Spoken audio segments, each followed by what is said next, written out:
All right. Well, we're here with the Abrasively Average Podcast, episode 2, with my friend Javon. What's up, man? How you doing? What's up, brother? Pretty good, pretty good. Same old, same old. Same old, huh? You've been what's Baltimore like? How's that? Have you lived there your whole life? I lived in Baltimore my entire life. How is it? It's chaotic. It's lively, just about any time of the day, any time of the night. It's got a really big rap background. It's got a really big. Got a lot going on here. We've got a lot going on in Baltimore. Gotcha. I know it's got before obviously like COVID craziness and stuff like that, and there was definitely a lot of big, it was a big sports city. Lots of sports going on there. They had they had a good many conventions there too for different things, comics, that kind of thing. Because I've actually gone to Baltimore a couple times for those. So, Which ones did you go to? Did you go to Otakon? I did. Nice. I have been twice. It's always interesting just to see how many people commute and like travel here because I didn't really realize how many people our convention center could fit until I saw Otakon. Oh yeah, man, it's crazy. Like, even I go to the one religiously now in Harrisburg when they have it. I can't remember what I think it's just called Harrisburg Comic Con. But it's just a medium size ish con that's like comics and anime kind of thrown together. But I go there religiously, and every time I go there, I'll end up talking to people, and they'll be like, "Oh, where are you from?" And they'll be from like 3 states away, and I'm like, "Really? Like you came for this kind of con?" And they're like, "Oh yeah." He's like it's crazy. People from like even further away will come for like Otakon, things like that, like the even bigger ones. And yeah, it's definitely a very interesting thing to see how far people will travel just to go to one convention. I've seen people from New York. I've seen people from Washington. I've definitely seen a lot of different states come over there. I had a guy come from Kansas that I talked to for a little bit. Oh yeah, well that's where I got like 90% of the art in the background is from there, the Harrisburg convention actually. It's a guy that I will plug every time I get a chance. His name's Sayan Kai. He's super cool. He's on Instagram. He does a lot of good stuff, and I almost exclusively buy my nerd art from him. You're still a big Dragon Ball fan, still a big Dragon Ball Z fan. Well, I see Goku. yeah, I get. Oh yeah. Well, this is actually one of the things he did. It was this is Goku cross Street Fighter. Very So nice. yeah, that's why he's got like the different kind of gi on and stuff like that. But yeah, so we got the My Hero Academia, we got the Fairy Tale. You can't see it as well, but this one here is actually Spawn. Got it.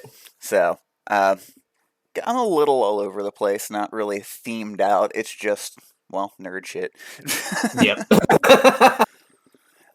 Oh man, I definitely feel that. God, I wish I could be recording in my room because I'm about the same. I have dozens and dozens of shirts. As you can see, Oh Legend yeah. of Zelda.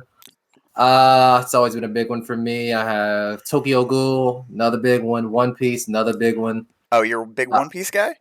huge, huge, Oh, brother. oh, oh, see, I didn't know that. See, this is why we need to talk more, because I am also really big into One Piece. Oh, Yeah, okay. yeah, me and my girlfriend both, we love One Piece. We've watched it now technically 3 times from start to current. Nice. I've watched it twice with one of my other friends before. God, that was a while ago. Are you caught up? Yes. Well, maybe My like man. maybe there's like 4 episodes that we haven't watched now, because that's what we do. We'll leave it like we'll let it go for like usually 6 to 8 episodes, and then we'll like binge watch it in a Bench. night. Yeah. So Sounds about right. getting close to the time to binge watch about 6 episodes to see what's going on with it. Well, because like Man. with especially with One Piece for whatever reason, it's like You can't watch just one episode. It's like you can't just take one chip out of the chip bag. You just can't. It's just like you watch one Nah, and you're brother. like, I don't feel satisfied. It's not. I need more. I Yeah. need a fix. You need a good fix. So yeah, that's why I can't do it. I can't just watch it on the weekly. It'll drive me nuts. I'm the same. So yeah, I can read it. I'll read the mangas. I'll read all of that stuff. But like, nah. Yeah, I haven't really gotten into the manga too much actually. It's just Ooh. because the art style for One Piece in the beginning, as far as the manga, was pretty bad. Like it has its reasons because it was like, One Piece has been around for ages now, Since but '94. yeah, so like it's got a good reason why it was pretty bad, but it still was pretty bad. And man, I feel like just knowing that this was a comic somebody drew when they were 17, Yeah, and like they pushed it forever, yeah, and it's still their thing too. It's like, and it's huge. oh yeah, Oh my god, it's huge. oh yeah. A lot of people like One Piece. Just like, I mean, well, even a lot of people like Naruto. God, remember back when Naruto was the Yeah, thing, bro. man. Yeah, Like man. even people that you didn't even think were like any remotely kind of nerdy, they're walking into school and they got like the Naruto shirt on or something, and you're like, what? Holy shit, you watch Naruto? Oh my god. They were instantly cool with him. Yeah. Instantly. Instantly, we could talk about episodes. Yo, you seen that last episode with Naruto and Paint? Yup. Yo. It's like, yo, that was crazy. We dropped the Rasengan and the fucking big Rasengan ball and just wham! I was like, whoa. Yeah, yeah. You Never fails. can always bond over what? Never fails at all.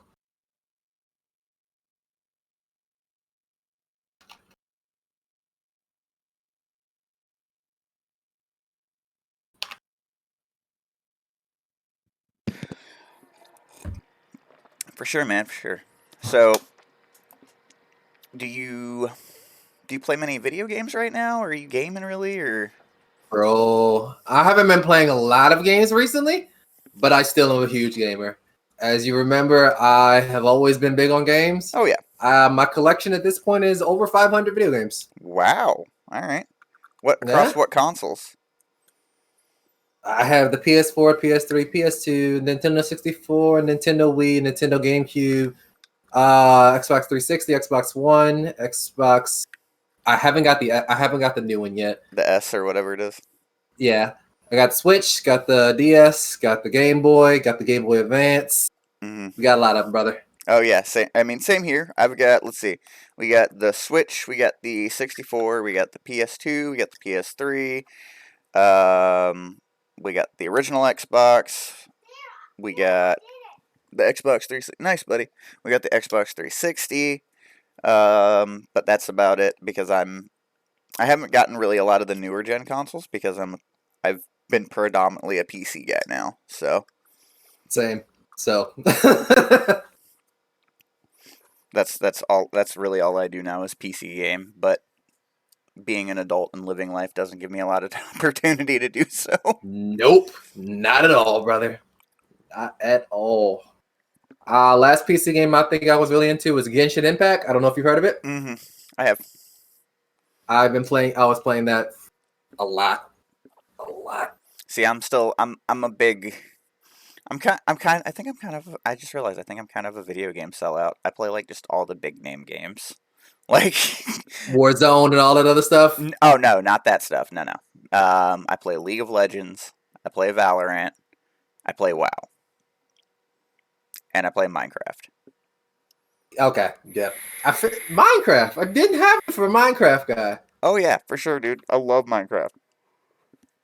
I'm kind of a big heavily mod like Minecraft guy. So like I'll do a lot of the big mod packs with like freaking an insane amount of mods, like 200 or 300 mods, just make it a completely different game. I'll do that a lot. Like ROcraft and all that other stuff.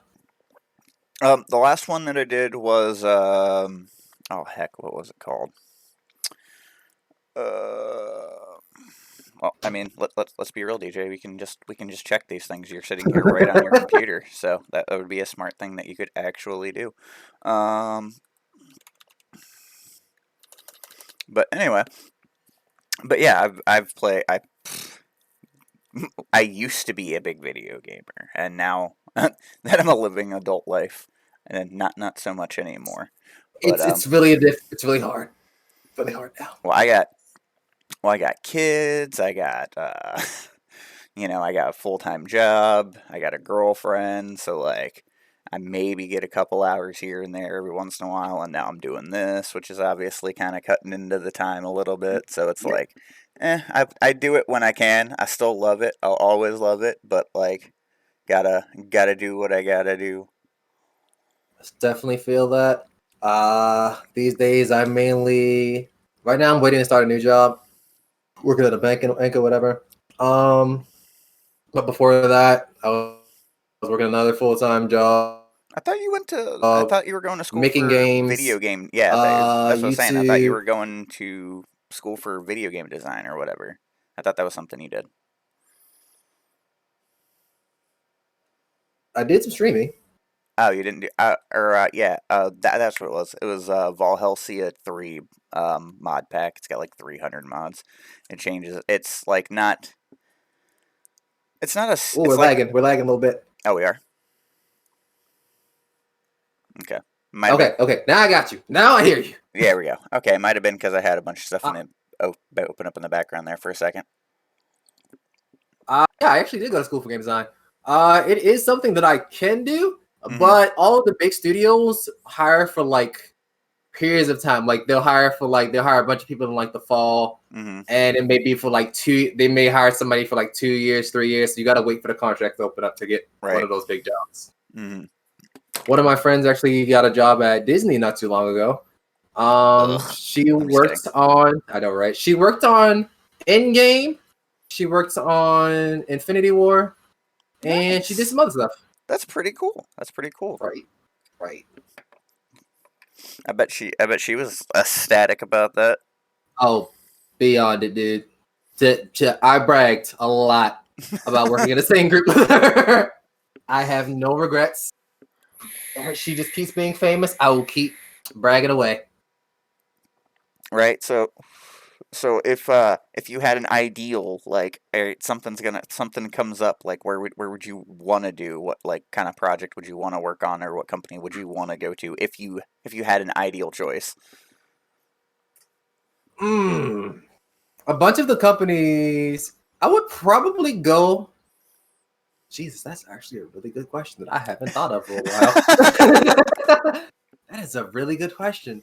I thought of Riot or Blizzard for like a good bit. Mm-hmm. I'm still definitely leaning towards Blizzard because Blizzard has like they have it down and they have their system down. They really know what they're doing. They know how to run a game company versus like other companies like They're I'm not gonna. they're wiling a little bit. Yeah. Like Rockstar is so huge that they have just like so many departments that like even if they lose a whole department, it doesn't really hurt anything because they have like 30 other ones. Right. So that one's not as stable, but I'm pretty sure like Blizzard pretty much is pretty stable, so I will go for them. I like to break away from like conventional games. I have been looking more into like making audio games, which is games for blind people. Oh, okay. It's been really fun. It's really different because you have to think about how they're gonna move, how they're gonna interpret their surroundings, how they're going to discover the controls. Yeah. Are you gonna walk them through it? And just like realizing just how important every little sound is. I developed a maze game at one point, which was exactly how it sounds. It was very hard. And adding those audio cues like the wind is here so you can tell where this direction is, or like something's over here like making a noise so you can tell like there is something in this room that's kind of important, or like there's a pitfall here and you can hear the air, you can hear like the ground beneath you like not there anymore. Right. So it's just, yeah, is a job. Oh yeah, I would imagine so. I mean, because everything's got to sync up too, though, and like that sounds. I commend you on that. That sounds like something. It's rough, bro. That sounds a little rough, but that's actually really cool. I've until you just mentioned it, I didn't even really think about that. I didn't think about the fact that there's video games out there and video games being made that are for blind people and things like that. That's really cool, though. Yeah, like I made a game. Like when I was making that game, it was for like a project for school, and like we had a guy from like the School of the Blind come in, and he gave me some tips on it. He loved the game. Mm-hmm. He just wanted to he wanted it to be. So the way I developed the game at first, it was gonna be more like a party setting. So like you have one person that's trying to help you, one Mm-hmm. person that's trying to screw you over. You don't know who's who. Mm-hmm. One person is getting points for screwing you over. One person is getting points for helping you reach the different checkpoints. The guy liked that idea, but he liked to have like he wanted to have a more solo experience as well. So, he gave me some tips for that. That is hard because then you have to account for there not being anyone there, and you have to account for like how they're gonna tell where it's north, where it's south. I didn't know that most games have a button that you apparently click, and it's like it makes a sound where north is. I didn't know that Oh, okay. at all. I didn't know that till now. So And that's yeah, something. I've Something you seen learn some. something every day. Yeah, right. I've seen some people that are blind actually play Street Fighter, like Mm-hmm. Soul Calibur, just based off because different. Every single movement makes some kind of sound, Oh yeah. so all about memorizing the different movements, memorizing the different sounds, and they're not bad. They're good at the game. Oh They no, will be. I've seen clips of like some blind people just doing people dirty in Street Fighter, man. Yeah, Because like the thing is though is if you really boil it down, like like you said, each input makes a sound, but then all they're gonna do is combos. Like they're not. Yeah, I don't really see a blind person that's just gonna be a button masher. They're gonna be like, all right, no, this is what the combo is right here. Doot doot doot doot doot, and oh, I won. Okay, like yeah. That's how it goes. If you get in that corner with them, you're not gonna get out that corner because they know where you are at this point. And you better block right because if you miss a block, they will not miss that. They will keep comboing you. yeah, that's actually really cool though. Kudos to you for like doing something. I define that. I definitely see that as like a positive thing. So like kudos to you for doing something net positive. Right? I There's a lot of really wish they were more popular because like until like that semester, I also didn't know that was a thing. I mm, thought about it before, but it was just like, how would they play games? But then I didn't know they had like their own actual website of basically just a bunch of like audio games. It's like audiogames.net. And it's mm, just a bunch of free games that you can just play that's just sound. interesting. Definitely a fun concept.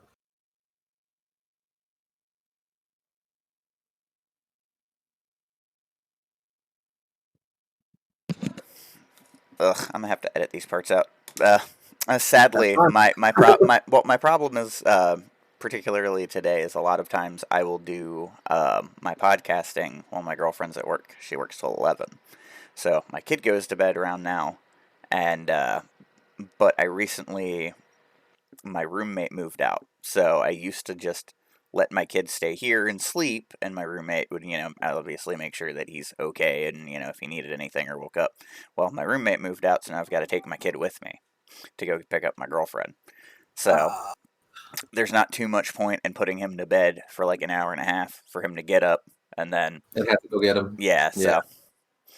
so I'm letting him play Lego Marvel Avengers for right now. He's chilling doing that. He has taste. He definitely has his dad's taste. Oh yeah, he plays Lego Marvel Avengers. He plays Minecraft. He plays. He was for a little while playing Smash Bros. Ultimate with us, but he's only 7, so like the concept of it, he didn't really grasp. He was just kind of running around kicking and just throwing projectiles and just not really, not actually playing the game. But it was fun to just do that for a while. He'll get there. Mm-hmm. Oh, don't worry. He's going to beat you one of these days, and I'm going to be laughing. Oh, for sure, probably, almost guaranteed. I'm not that good anyway, so it's all right. All right, 1 second. Yeah, like I said, I'm gonna edit this out. So. Have fun.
Alright, cool. Welcome back. Yeah, this is whack. I'm not used to this. I'm used to being able to just sit down and just do it, but like I can't, and it makes me sad. But oh well. So, um, let's see. What do I want to go over? I got a little notepad here, things I want to talk about. So, oddly enough, people don't know how we know each other, and which is kind of an interesting story in itself a little bit. Yeah. Because, Yeah. well, it's like, uh, back in the day, fucking internet chat board, man. Zat.com. Yeah, man. Good old, oh my god, what was the chat name? I mean, there's like 100 of them. So No, it won't be better. I know it was something Naruto related. Can't remember what it was though. oh god, yeah. Was it RPG? Naruto RPG? Might have been Naruto RPG. Yeah. I remember we both were, I think both of our profile pictures and both of our names was Naruto. Probably. And yeah. And we both were just we were Naruto nerds, okay? Oh, and it sure. just, well, that's crazy. Well, the thing that was always interesting to me about Zat is it was kind of crazy how it like evolved, right? Because like when I first got on there, like my whole thought process on it was like, okay, this is a little like. I got on it and I'm like, this is kind of crazy. Like, this is a little ridiculous. You got like 972 people, not actually that many, but like you got the bunch of people just acting like anime characters or whatever. And I actually kind of thought it was kind of cheesy at first. I'm like, this is just really cheesy. And I like got on there and I kept getting on there a little bit, like just talking to people. And then it developed into this whole like, actual RP thing where like you have this dude and and it's like you like you developed a persona on Zat, and it was interesting. It was really cool though because it was, oh god, how old were we then? I think what, like teens, middle teens. We were definitely both teens at the time. Yeah, it was like middle teens, like 14, 15, something like 14, that. 15. Yeah, that sounds about right. I think I was in like 8th, maybe 9th grade, something like that. So like definitely like 14, 15. I think are you older than me? I can't remember. Probably. I'm 27 now. I'll be turning 28. Got you beat. Oh, you are older than me. March 12th, brother. So only slightly older than me because I turned 28 in May 8th. So all right. But like you, I definitely thought I had the same exact thought process when I first got on Zat. It was just, what was it? I was just looking at all the people just doing all these different role plays. I'm like, this is so weird. Why are you guys doing this? But then it was just like you said, you just talk to them every day and you just like, you get into like it starts to grow on you. Yeah. You just keep talking to people every day, and eventually, like you said, you develop a persona and you develop your own, eventually, fighting style, your own names. Mm-hmm. Oh god! But people were into it, man. Like I was into that shit. I remember, I taught myself how to use GIMP just to photo edit my own pictures for that, and I would spend like an hour or two just sitting here at like 15 years old, just sitting there like, these motherfuckers ain't about to know what hit them with this edit. It's gonna look fly as hell, like. And yes, dude, if you knew how to edit on Zat, you were instantly more popular. Oh, because for sure. They were just like, can you edit this for me? Oh my god, do you know how to do this? Yo, how did you do that? Bro, instant popularity. Oh yeah, for sure. For sure. You were especially if like you had your little group and like you were one of the only people that could edit really well. You were like the king in that little group because they're just like, "Yo, let me can I get an edit? Can you do this for me? Can you do that for me? How'd you do that? It looks fly as hell." "Yes, it does. Thank you." Like Yup. dude, it was so good. It was an interesting time, definitely. But like on the actual like reality side of things though, I think that that was core good because it's just like it I was not a happy teenager. I just wasn't. I was really not. I was cuz like my issue is that back then I've always been kind of a person that like I'm a generally like well-rounded person in that I have a lot of varying interests and varying different things. So I can get along with most people, but like I don't fit in super well with a particular group. So like that was my kind of issue, especially in high school when you have your little like cliques and stuff like that. Like I was cool with everybody and I wasn't unpopular, but I also wasn't like I didn't have like a clique per se. So like it coming home, getting on Zat and stuff like that as a teen, it just kind of gave me that like escape to just kind of do and feel how I want to feel and like kind of put myself out there in a way that was just like kind of kind of well in a way it was kind of protected because like as long as you weren't stupid and like giving out your information on there it was like it was pretty anonymous. It was kind of a just a good outlet, you know. Dude, believe me, I was the same exact way. Like you said, well-rounded. Um, Same exact thing. I literally like I that was like my first public school experience. I had went to private schools my whole life. So Oh, okay. when I first got into high school, I didn't know anyone. All my other friends that went to like these other nice private schools, I ended up going to a public school. So I lost most of my group. They all went to different schools. So that to me was just like another friend group that I knew I would be with as soon as I came home. We could talk, we could do all of this. And it was just like a way of expression, Hmm. Well, it's like, and And the thing, and well, the thing, and one of the things about it is, though, is I didn't think that back then that I would have people from there that I still talk to. Like, I figured maybe one or two, but like, no, I've got like probably 6 or 7 different people from there that are like on my Facebook. I'm close still with a couple of them. Like, I talk to you every once in a while. We comment back and forth and stuff.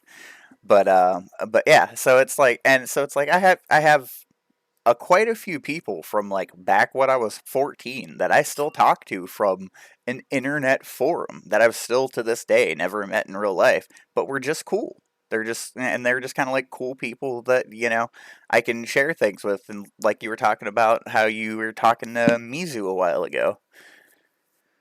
yeah, man, like it was just how we expressed ourselves. And it was literally when you think about like how long we've all known each other, it's crazy because it's just like most like in-person relationship or friendships don't last this long. We've never really like we've had like different people have had like fights or whatever, but for the most part, we made up pretty well. Yeah, Like we had a pretty solid friend group.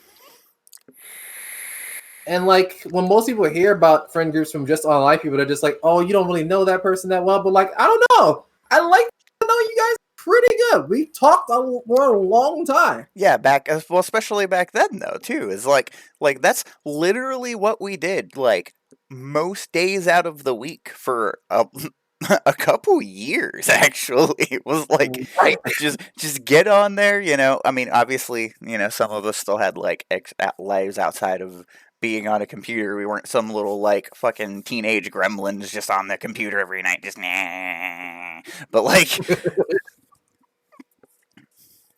like yeah, we had a bunch of people, especially the old Shigatoki. God, that there was a lot of people in there. Holy crap! Now that I think about it, Like, and it was consistent. It wasn't like, oh, we just had like two, 3 people. No, it was a lot. Like a yeah, good. it was just all the time. It was like 10 people that were around, just all the time, and it was different people that would just, but it was consistently like 10, 12 people that were around just all the time.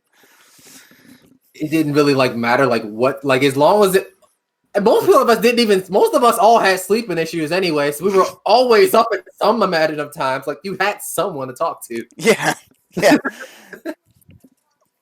right. But Oh, like, good old Zat, man, and it was an interesting time, and for like, sure. if you think, and I really think about it, like today though, like Zat's dead now. I like Basically, it doesn't exist. It really doesn't. Like you get on there and it's just like nobody's on any forum whatever at all. Like I'm surprised they haven't just shut down the URL, to be completely honest.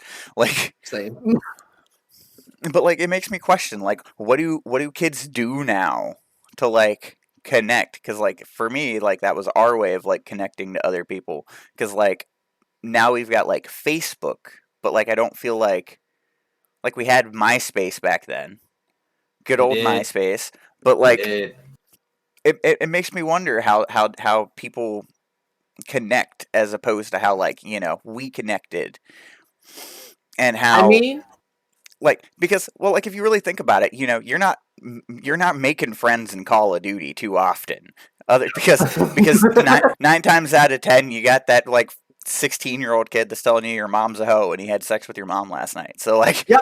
you're That's you're literally what you're it not went. you're not making too many friends in Call of Duty. It's just not happening.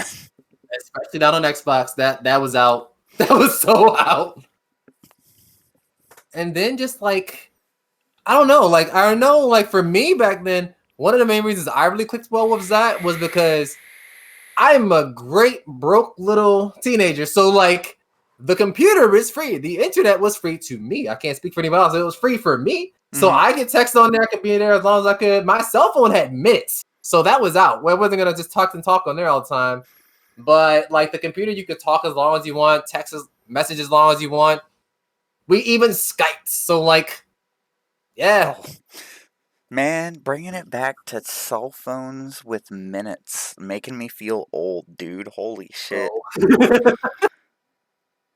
Dude, especially Oh, I'm getting to that age, man. I'm getting to that age where I'm like fucking kids don't know about this. Like and don't. it's especially because I'm a dad and like I see like my kid likes to watch YouTube and obviously it's monitored and stuff like that, but I see what he watches, and he watches like different things, like older like teenagers that'll play like Minecraft things and do different things and whatnot. But I look at them sometimes and I'm like, man, they don't know about this. Like they don't know about playing Minecraft back in the day, like original like point two freaking Minecraft and shit like that. They don't know about that, and it's just like and I catch myself doing it all the time now, and it's crazy to me because I'm not that old yet, but I'm still like kids these days, man. Like, what the It throws me off. It throws me so far off. I'm just like, you guys are about to hit the age where like you don't even know what a memory card is for a game system. And I'm like, because all the game systems at this point have the memory built into yes, it. internal You didn't storage. yeah, you didn't have to keep track of the stupid things like we had to. Like if you lose it, you were out of luck. You were SOL with that save data. Versus like now, everything's built in. As long as you don't break the console itself, you're pretty good. And they Yeah. have backups. Backups. We didn't have no backups. He was SOL. Oh yeah, 100%. Yeah, you lost that memory card. Guess what? You're starting over. There is no I've got a backup. There is no internal storage. Nothing. You lost that little square piece of plastic, and you're screwed. That was your whole life. Was that little piece of plastic? It was 50 hours of your life was just recorded on that thing, man. Yep. It's like kids don't know about the blow it out and put it back in strat either. They don't know shit about that. Dude, that was oh my Especially god. now with newer consoles and stuff like that, like they're even getting away from discs and stuff. So it's just all digital download. So it's like, oh, I just hit a button and I can play a game. They don't know about, pull out the cartridge, put it in there, flick the button on, watch the screen go fuzzy for a minute, nothing happening. You flick it off, you pull the cartridge out, you give it a good you flick the little you flick the little thing open inside where the little Ah, Nintendo the cartridge slot was. You give that a little blow. You put it in. You flick the button and you pray.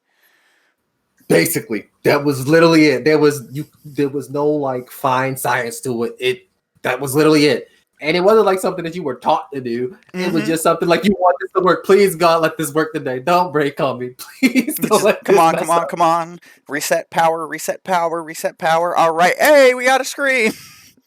That was it. That was it, man. That was literally it. And you'd be so pumped just over that one little thing. Like, oh my God, yes. Like that one little thing, you'd be so hyped for the rest of the day. Oh, Just like, oh my God, I can play the game. Oh, yeah, man. Because it's just like because it's like you spent 15 minutes sitting there trying to get this to work, and then all of a sudden it works. So like, fuck yeah, I can play Donkey Kong now. Let's go, Mario Kart. dude. And that's not even counting like all the different shapes controllers came in. You had the freaking drums for like Donkey Kong. You had the guitar for freaking Guitar Hero. Oh, You dude, had, I tore up Guitar Hero when I was a kid. dude, like now they just have like freaking control. You do everything with a mouse, you do everything with a touchpad, you do everything with like a one controller, and it works for everything. Nah, you had to have the right controller if you wanted to do stuff.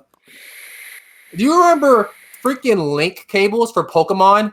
Do you remember Oh how you my! actually had to really be with somebody? Like literally, if the cord unplugged, you were out of luck during that transfer. Nobody got a Pokemon. You were just out of luck. And there was a glitch that you could duplicate Pokemon if you did it right. Man. The old cores, man. I remember. I had the case with the. It was I think it was the Color. Yeah, it was the Game Boy Color. So I had the Game Boy Color. I had that purple one that was kind of transparent. So I had that tucked in there with the with the transfer cord, with my games. I even had the little I even had the little like booklight attachment thing, so that way, because back then they weren't backlit, so you couldn't even Yeah. you couldn't even play the damn thing with the lights off. So you had to have this little like lamp thing hanging over your fucking little handheld game thing, and you're sitting there. You got this Go little up. light, and you're like, "Fuck yeah! I'm gonna go beat the fucking water gym. Let's go!"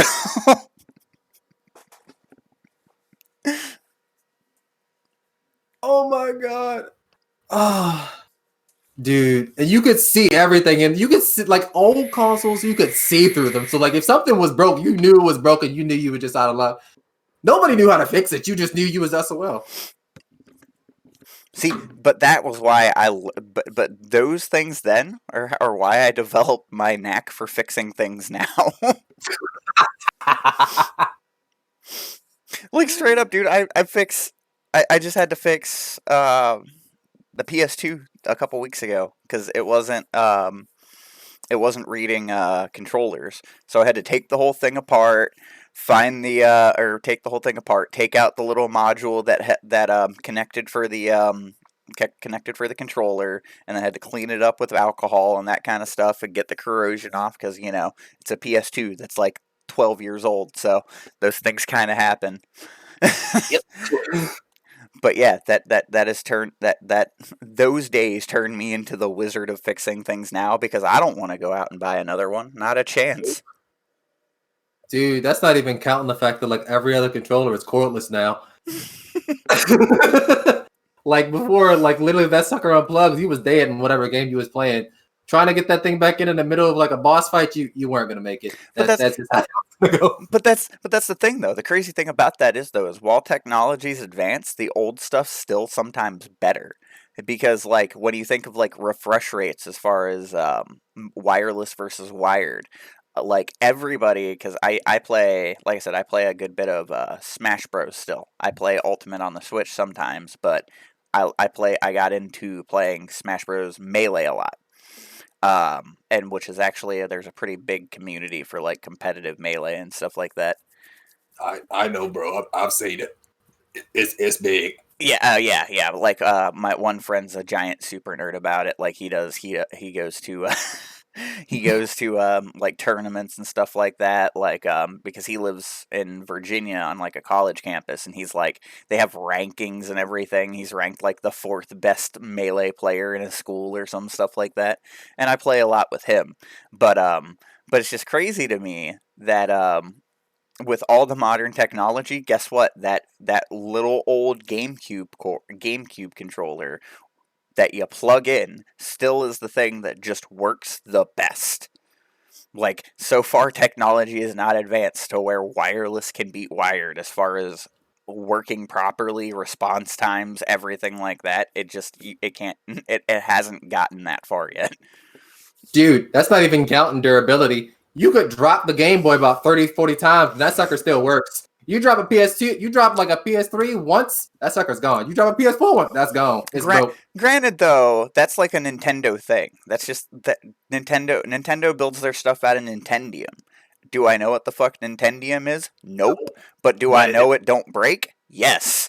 Like, Nintendo just do shit different, man. I don't know.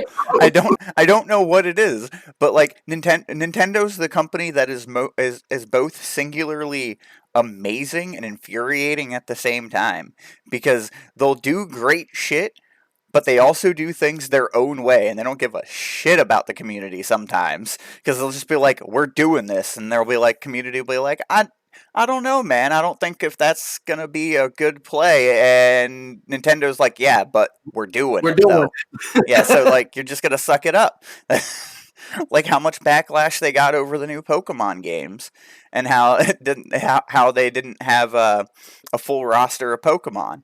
Like, granted, they made it work, so like people have gotten over it somewhat now, but like people were so mad about it when they first announced that, and they're like, I'm looking at your face. I think you were one of them. Bro, like I'm just remembering, like I'm just thinking about the Pokemon community as like a whole. You telling me that there's no full roster? That was gonna be a riot. That was never gonna float. But I know Nintendo. Nintendo was just like, sorry, we're still doing it, but sorry. And that's just how they are. Yeah, they're like, we know you're not gonna like this, but you're gonna suck it up because we're Nintendo.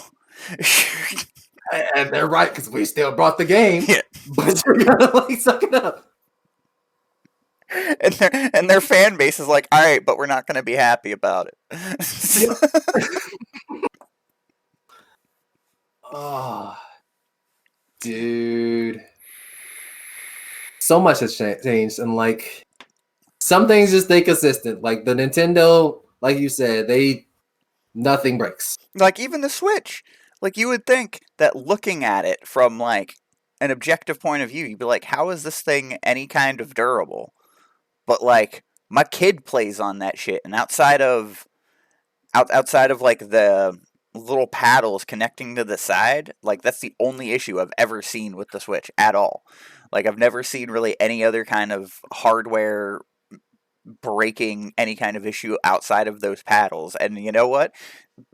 You just take them off and they work like that, so it doesn't even really affect anything. It's not like you can't play any of your games. It doesn't change anything really. You just can't play it in handheld mode. I mean, the one we have now works, but like the last one we had a little bit of an issue with that, where for whatever reason when you docked the paddles to it, it just wouldn't connect as far as handheld mode. It was really weird. But but I think that's a known thing though with Nintendo, that they've just kind of said, all right, like we can fix it, but it's like a hassle. You have to like send your stuff into Nintendo and they'll fix it for you. But like I would, for me, I'm the type of guy that's like, I don't even play, for me, we don't really play it in handheld mode anyway. We just play it on the TV. So like it didn't bother me at all anyway. Bro, I like the thing about Nintendo is it's almost always, they always build their consoles to like last forever. But when it comes to like accessories, hit or miss. That's generally how that goes. So like the accessories are either gonna work great or they're gonna work horribly.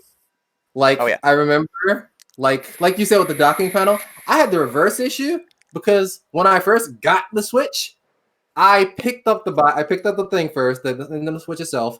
I was good. I picked up the docking station, but I dropped the bitch. And immediately, from that moment off, that one drop, I can't dock it. It does not dock. It does not work. It is handheld mode only. It will not connect completely. It's just, it is what it is. But the way Nintendo works, They'll say, we'll fix it, but you gotta send it in to us. I'm like, it's gonna be a while. But it is what it is. It's Nintendo. That's fine. I'll just play Pokemon like this. That's okay. Whatever. It's cool. Just that's exactly what you did. Handheld mode this shit it is. That's fine. That's why I bought this. It can do both. Well, it's going to do one, so that's fine. It still works. But yeah, man. It's... How did we get here, though? That's the question. That's something that I often ponder, though, is like as a whole, like even as just like a worldview, coming from when we were kids to now. It's just crazy how we've gotten to here, and well, life's crazy right now, man. Like you got the COVID shit going on, you got all the president drama. And just everything, man. Like, well, the world is crazy right now. Sometimes I just wish life was simple again and I could just get on Zat and be fucking Asakura Shigetoki and just talk to people and roleplay and not have to worry about a damn thing. But I'm an adult now and it's kind of... It's It's rough. It's rough. No, Bill suck. No. I mean, hopefully, there's hope though. I mean, we'll get the COVID situation sorted out here in the next following year and all that kind of stuff. And, it's a rough one, man. Bro, I had COVID before. That's why, like, I fully get it. Oh, you had COVID? Yeah, man. I had it back in like July. I was good. Like, when I first got it, I was pretty good. Like, I was like the day before I got it, or whenever like I first started getting symptoms. The only real symptom that I really had was I was just tired more than usual. Just felt like I worked a 10-hour shift, and I had just woke up. Then, like the day when it really like hit me, I had fever, I had chills, I had aches, I was exhausted. Everything. I was just so tired. Like I had been driving. I was driving when all the symptoms hit me, and like I remember, like, because my job had asked me to go pick up something from another store. I drove all the way down there, got it, and on my drive to my store is when all those symptoms hit me, and I'm just like, "Hey guys, I don't think I'm coming in today." They're just like, "Oh, what's wrong?" I'm like, "I ain't feeling that good, All things considered, I don't think y'all want me here." Like they said, "Yeah, you're right." I'm like, "Yeah, I know." So I went home. I went home, and dude, I slept like a rock for like 5 days. I woke up, I was freezing. I went to sleep. I woke up. I went to sleep. I woke up. I ate. Then I went back to sleep. It was just exhausting. It's like a really, like, it's like if they just gave like the Superman flu, that they just gave Superman serum to like the flu. That's exactly what it is. It hurt. It's miserable. Right. I mean, well, that's the crazy thing about this, though, is like it's interesting to me to hear different takes on it because like it doesn't seem like it affects people the same, like at all. That I know some people that got like really sick, like my aunt had it and she was like really sick, like actually in the hospital and stuff like that. But and then I had a friend that got it and he beat it in like 2 days.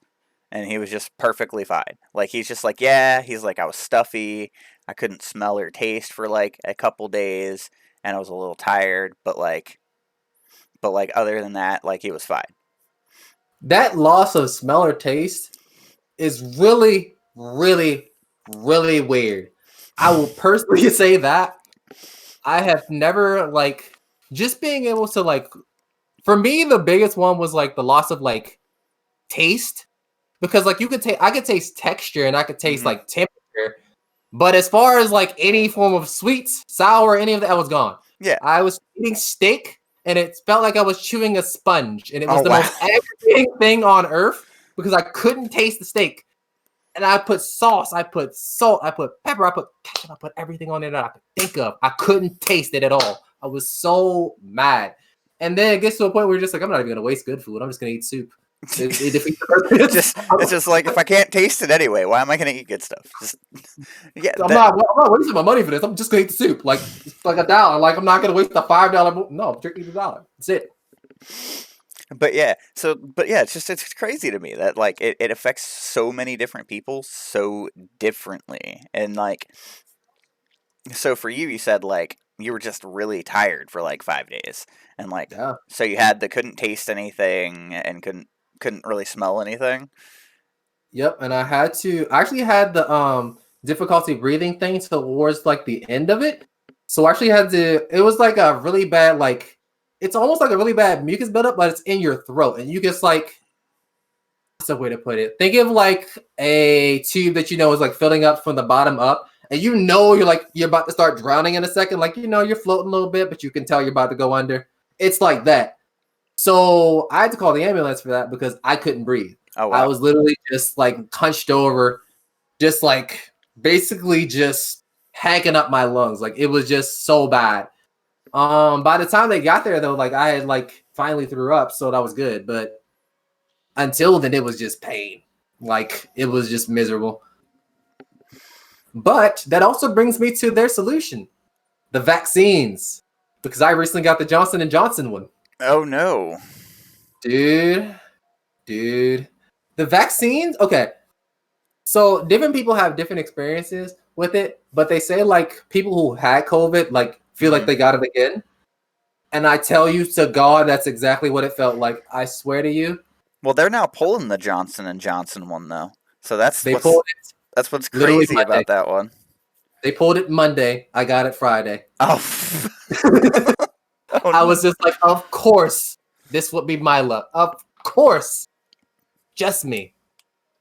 So I got it. Initially, there was no symptoms other than like it felt like they literally just stuck the thing directly into your muscle and like you felt it in your muscles every time you Mm. moved your arm. But then like I said, like you got the full COVID symptoms again. Like I was freezing. Dude, I swear to God, my house was on like my house is always at like 80. It felt like the house was at 40.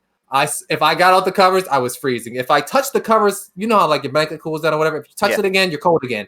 You touch anything again, you're freezing. I didn't leave the bed. That was just how I handled that for like a day and a half. That was over. You're I'm not just leaving like, the nope, house. not living today. Nope. Warmth, do not I, disturb. Just yep. let me be. Yep. I slept in thermals. I slept in socks. I slept in 2 blankets, sheets, yeah, bro, it was bad. But like they said, like it's only like for the first 48 hours. So like Mhm. after that, I was good. But like those first 48 sucked. Well, I mean, I'm not. I have an interesting like stance on that kind of thing because I'm not against vaccines, but I'm not like super for them either because my thought processes here is yeah, wow, processes, yeah, oops. I speak good English.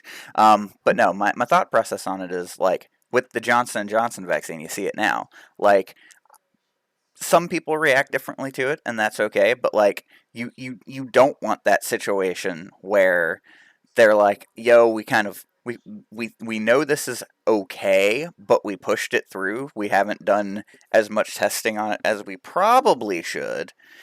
And we're just going to push this out there because we know that well realistically at the end of the day it's all about money. It's not even about helping people, it's about money, and it's about yo, let's capitalize on this and try to make as much money as possible. That's the real thinking behind it and the motivation behind it. So Yep. they push it out there, and then you have people taking it, and then they're like, well, psych, it's not actually as good as we thought it was gonna be. So like, we're gonna recall this, and that's like, it's not even really a fear. It's just like I don't really want to deal with that. But on the flip side of it too is like one of the interesting things that I found about COVID through a lot of different like one of the things about me is like I research everything like when I start talking about stuff.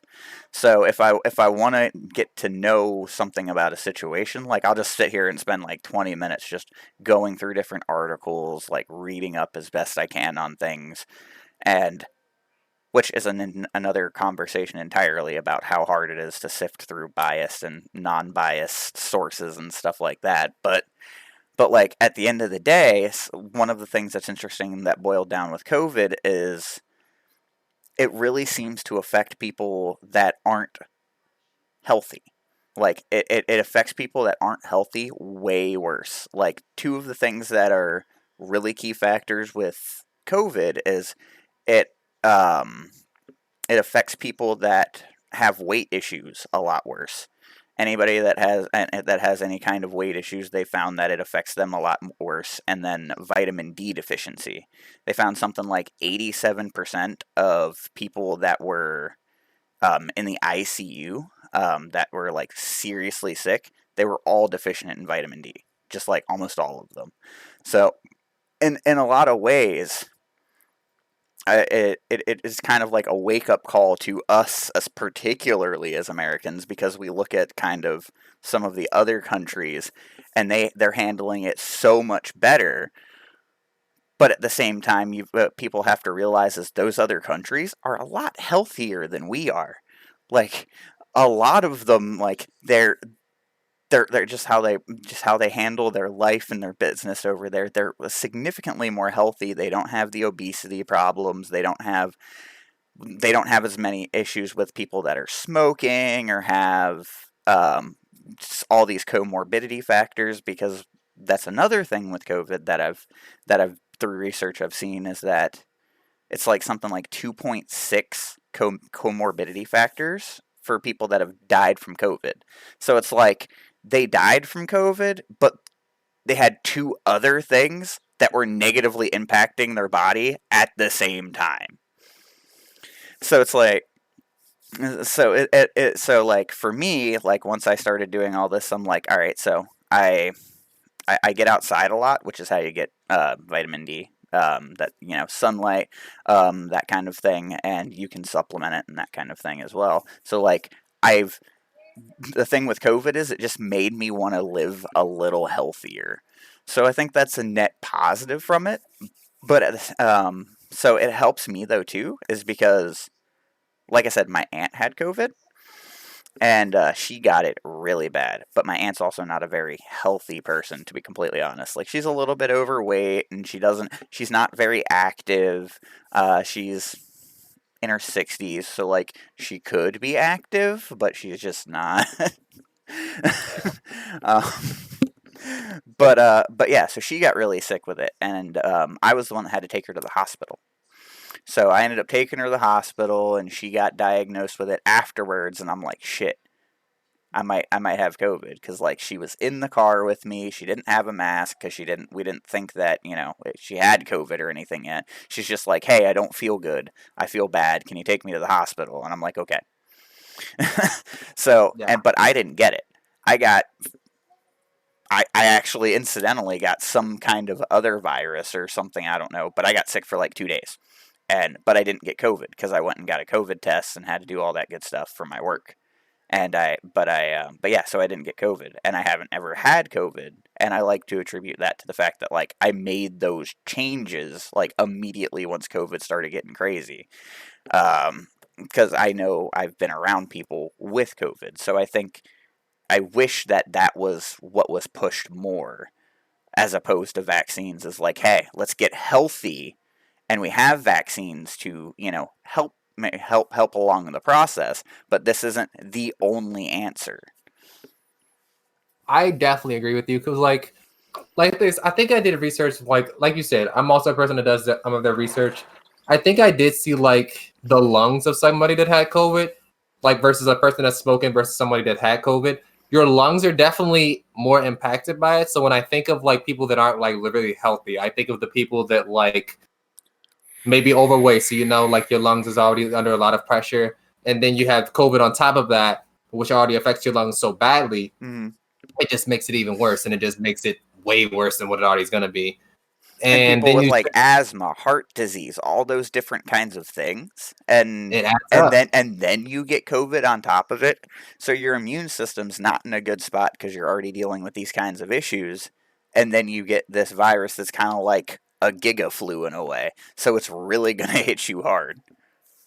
It's exactly what it is, man. Like after I got it, I immediately started like you said, I immediately started going like with a really healthy route. I'm going out. I'm not going out around a bunch of people, but I'm going out more. I'm getting more sun, vitamin D. I'm eating healthier for sure. I'm making sure that like I'm just making better choices for myself, and it helps. Like I haven't gotten it since. I know they said you have like roughly 6 months of immunity after you get it the first time, but like just making sure that I got that kind of thing. I mean, on the flip side, or well, coincidentally though, that's another thing that like makes COVID difficult is that we don't know, because like that 6 month thing, that could change, because they've been saying since like day one, they're like, we don't know if you can get it again. We don't know if like after you get it, you're just gonna it's like, chicken pox, where you get it and then like you're almost not gonna get it again, more than likely. Like they don't know, and it's just there's so much that they don't know about it. Yeah, like I've had someone, like I actually know somebody that got it twice, Oh and wow. like in the 6 month period. That's why I'm just like, it's not a fine science, and like they didn't get it as bad the second time, but they Mm, still got it twice. And like just knowing like those little factors, because if you think about it, it's COVID-19 isn't just one strain; it's like 3 or 4 different versions yeah. of it. After so like depending on which version you get, you don't know how well the vaccine is going to work. You don't know how different stuff is going to interact with each other.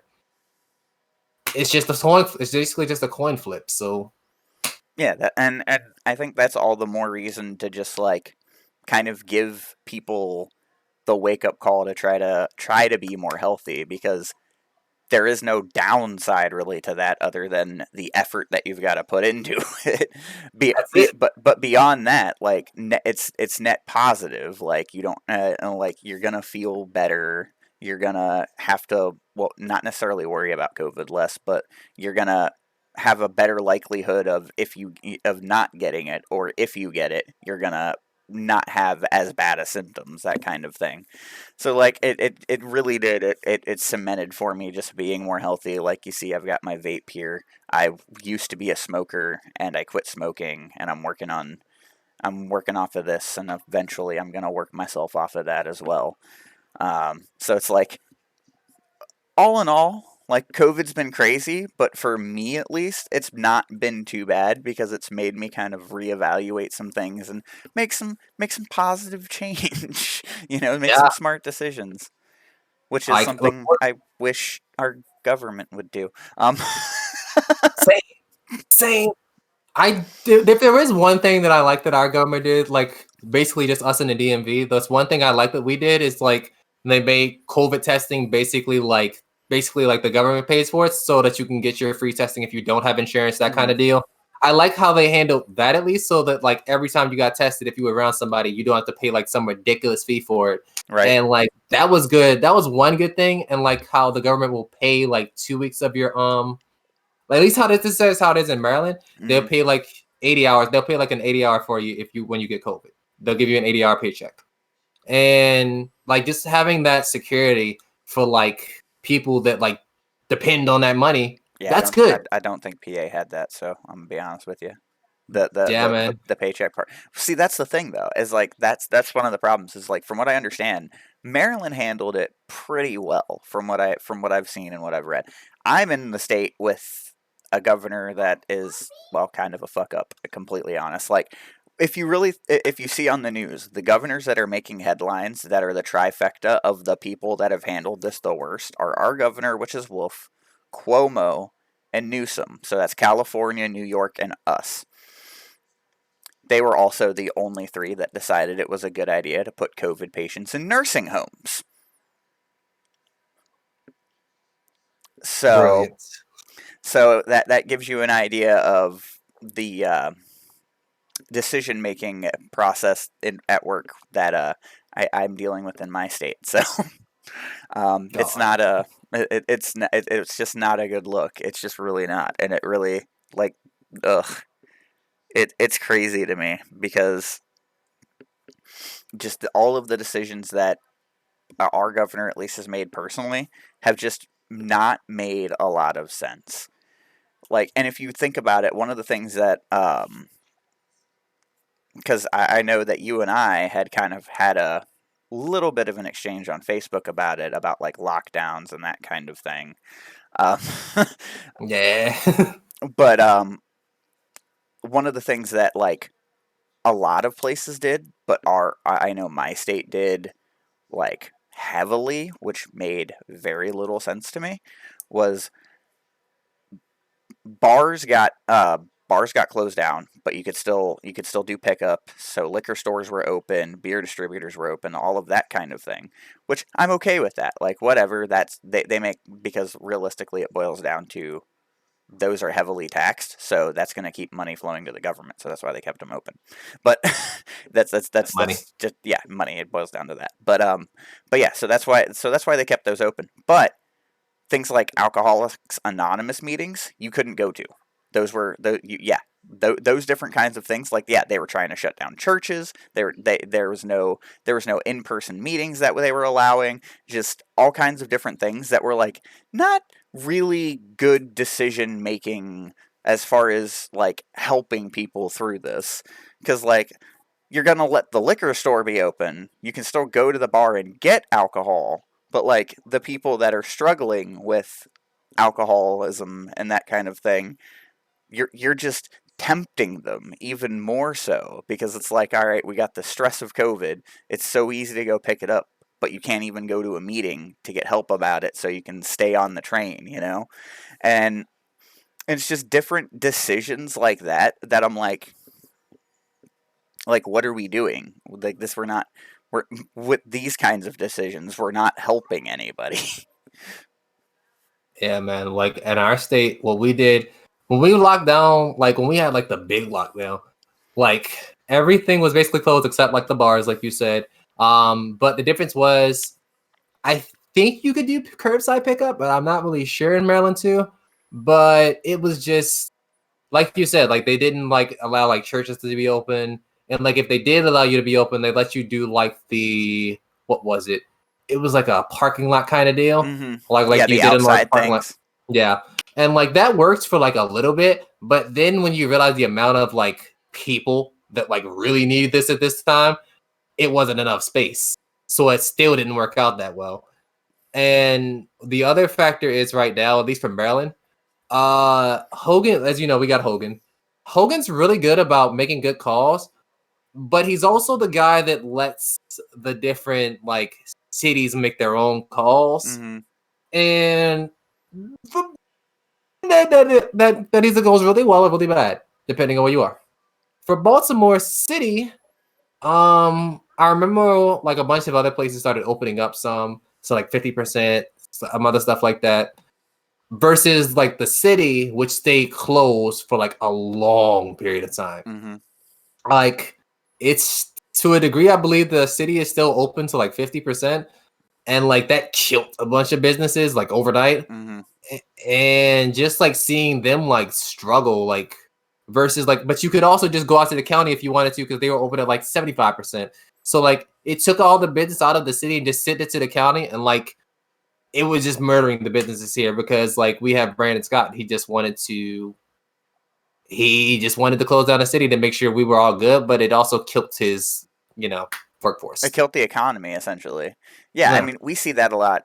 I mean, we see that a lot out here because Wolf was like really big on lockdowns. Like, actually, a bunch of different legislative branches, whatever you want to call them, of like the different counties have actually filed lawsuits against our governor because that's how hard he overreached with trying to shut down the whole state.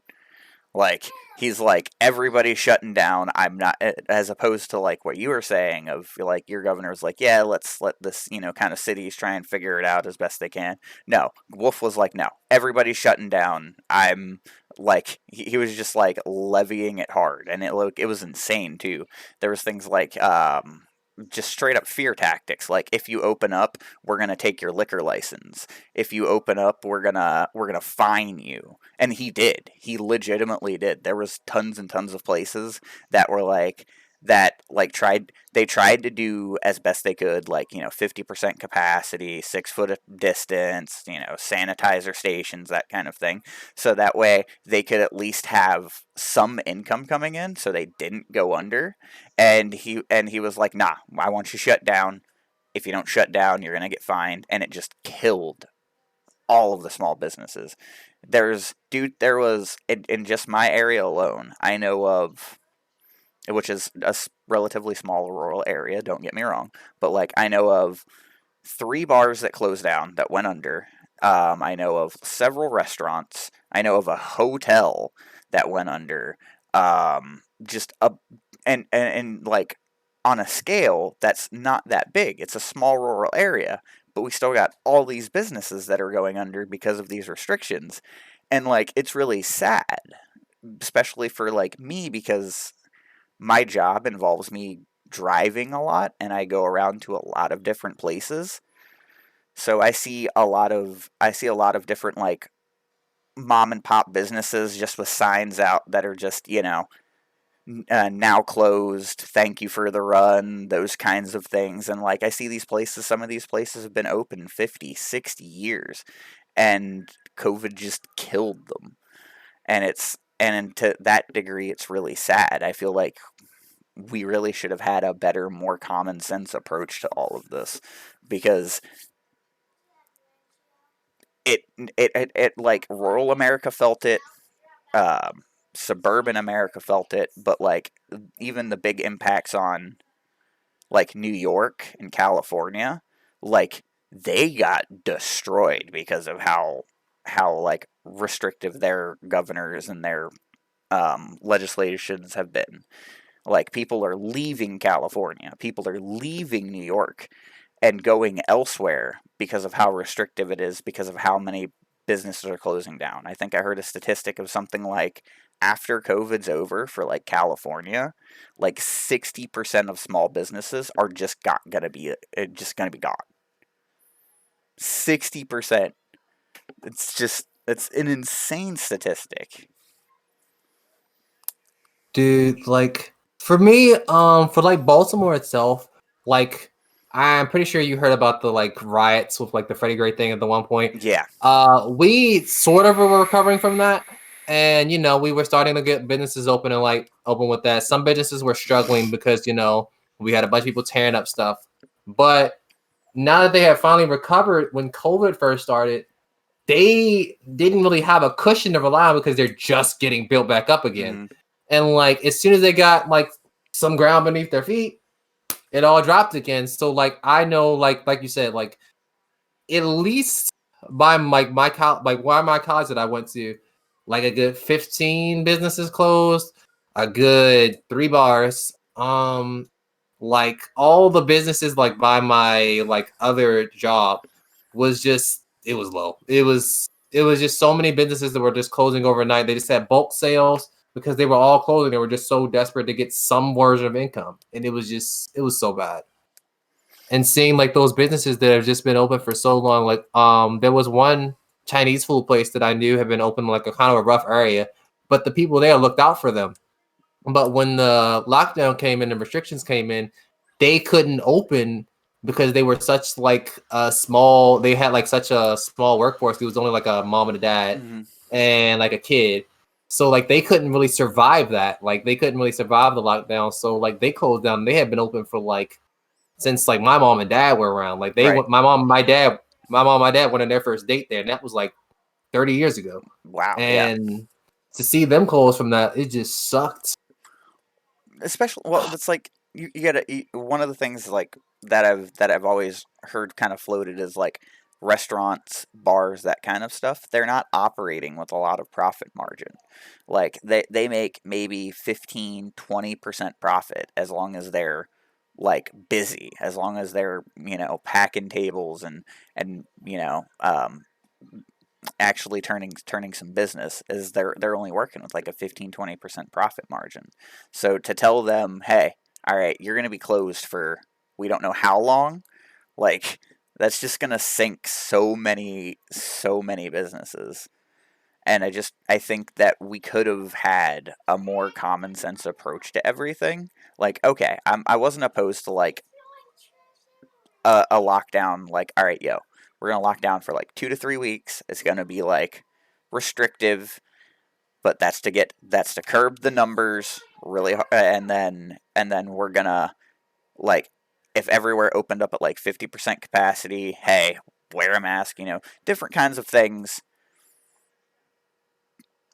I think everything would have been all right, but just the way it was handled versus old, old, old president and way of doing things versus new president way of doing things, and versus all of that kind of stuff. Because at the end of the day, what it really boiled down to was like our government's kind of just combating itself and not helping the people, and that you see that even on the state level.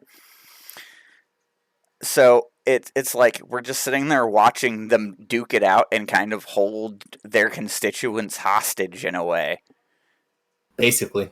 over this instead of helping people. Like, it could have been handled so much better. I think if we would have done the smart things and the right things, we would have been a lot better off, and probably most of the way through this thing already. And it just saddens me to see how it was handled and how much better we could have actually done once I sat down and like really looked at it. The fact that we've had this thing like a whole year, like you said, like we'd have just, for me, my big thing that I was thinking of is all we have to do is just close down everything for like 2-3 weeks, just to curb the numbers, just so that everybody can, get everything together, and we could like just get these numbers down. Like a bunch of states did, like Paris and like London and all stuff did. Just close down like everything for like 2-3 weeks. Then, unless it's like essential stuff, then you can go out. But other than that, just stay in the house. We could have curbed these numbers so bad. We probably would have been done this by like November. Like it would have been most of the way through. But because of the way we handled it, it's freaking April, and we still have to worry about this. And well, the thing is though, is it's not. And I don't even think that it's not that they didn't. The attempt to lock down was there. Like most places, most states, even on the governmental level, they tried to lock down, but they did it in such a poor way that like nobody wanted to not nobody, but it just turned into another politicized thing, and it just Yep. turned into another reason to combat and argue, because they came out and they're like, this is what we have to do, and one side picked it up and they're like, all right, you've got to do this. If you don't do this, like, you're a terrible, shitty human being, and like, we're that kind of thing. And then the other side picked it up and like they're like, well, screw you, my rights, and da da da da da da. And Yeah. living in a rural area, I hear a lot of that, but um, Yep. but it became politicized, and then that was the fatal flaw. It wasn't handled in a Neutral way. Like and it yeah, was it just wasn't handled in a neutral way. It wasn't handled in any kind of like non-biased way. It was handled in, all right, combative. we're gonna do one extreme and the other extreme, instead of, hey, this is what we're dealing with. This is what we've got to get through. These are and even to the point of like, I feel like people as a whole respond better to suggestion than being told they have to do something. Like, if I'm just like, if I just look at somebody and tell them, hey, all right, you've got to start wearing a mask every single day, no matter where you go, you've got to have that mask on, or you're a terrible human being. Or versus just like, hey, look, all right, we're dealing with this virus. It'll help to wear a mask. Can you please wear a mask? What? How are you gonna? Normal human psychology, you're going to respond better to the suggestion than being told you have to do something, and if you don't do it, you're a terrible human being. Yep.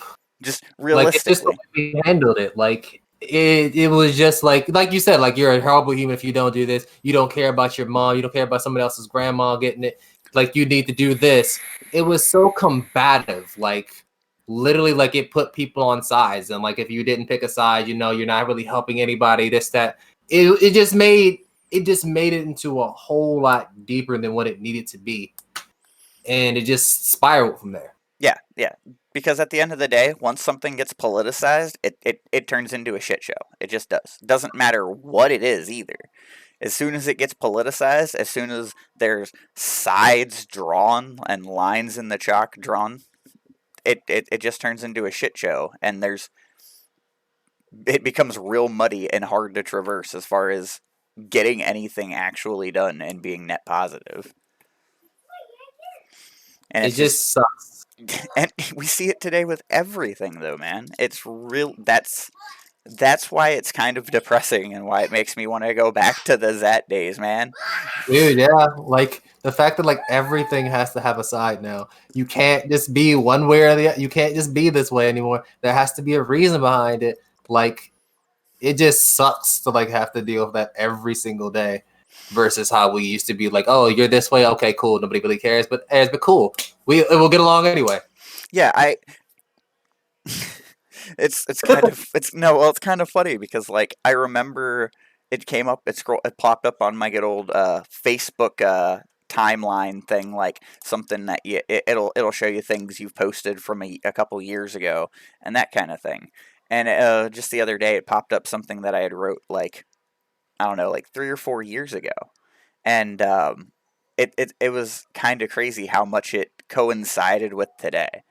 And what I had said in it was like, people would be significantly more happy if they gave a shit less about about like things that they can't control.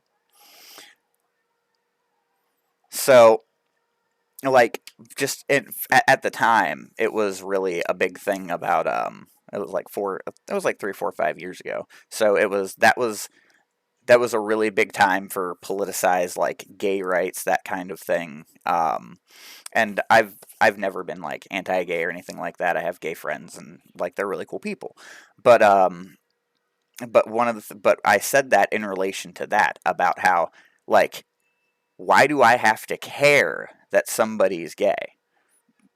Like they live their For best life. and that can be taken both ways too, though. Not just like I care that they're gay as a negative way or I care that they're gay in a positive way. I just don't have to care. I just have to look at them as a person. And if they're a good person or if they're somebody that I get along with as a person, then I'm cool with that person. You don't have to you don't have to give a shit about the minutia of things that you can't control.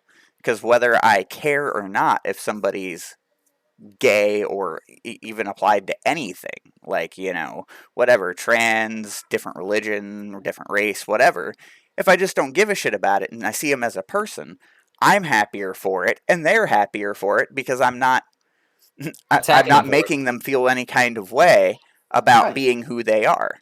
right. And I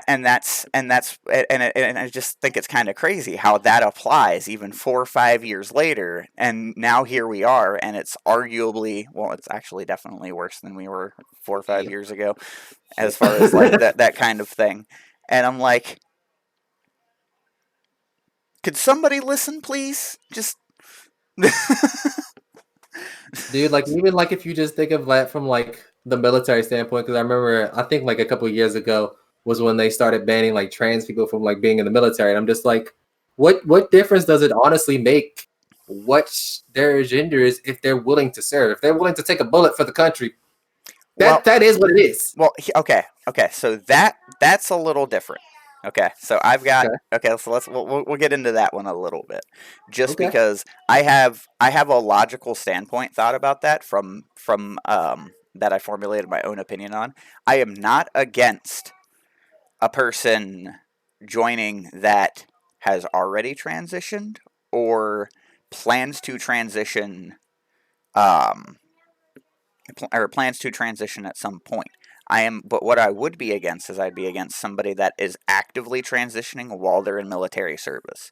And the reason why is because they're on hormone therapy, they're taking about a lot of different things, they're going through a lot of different things, which can negatively affect the body, can negatively affect the mind in some ways. And having somebody like that in, for instance, an active combat situation may not actually be a good thing for them or for the people around them, because if they're actively going through transitioning and they've got these different hormone therapies that are going on, their people can get a little bit more emotionally unstable during those time periods, and you don't want to have a lot of emotional instability in a combat situation or in a military situation that could turn out really badly. So that's why I looked at it from that perspective of like, would it's not anything against them as a person. They can do what they want to do and feel free doing what they want to do, and it's nothing against that, but I don't want to put them or other people at risk by doing that. So like if they actively already transition, so woman to man, man to woman, whatever. Um, and then they're off of their, well, they're never going to be off of the hormones, but like they fully transitioned and that kind of thing. They have that baseline. They have a chance to establish the kind of like that baseline stability again. But during the active phase of it, that might not be the best look. I'm okay. So like the way that you explain it, like okay, so like I agree with it because like I bet okay. So like background for me, I'm ADHD, so Mm-hmm. I am medicated for it, and like one of my medications is a narcotic. That's one of the reasons I personally couldn't join the military because I'm still dependent on that narcotic. Right. So being me and me having to depend on narcotic isn't a good decision because, like you said, emotional instability. And during a combat situation, I could affect someone else negatively. I could affect myself negatively, and it's just a risk that nobody really wants to go through. I am completely on the same page with you on that.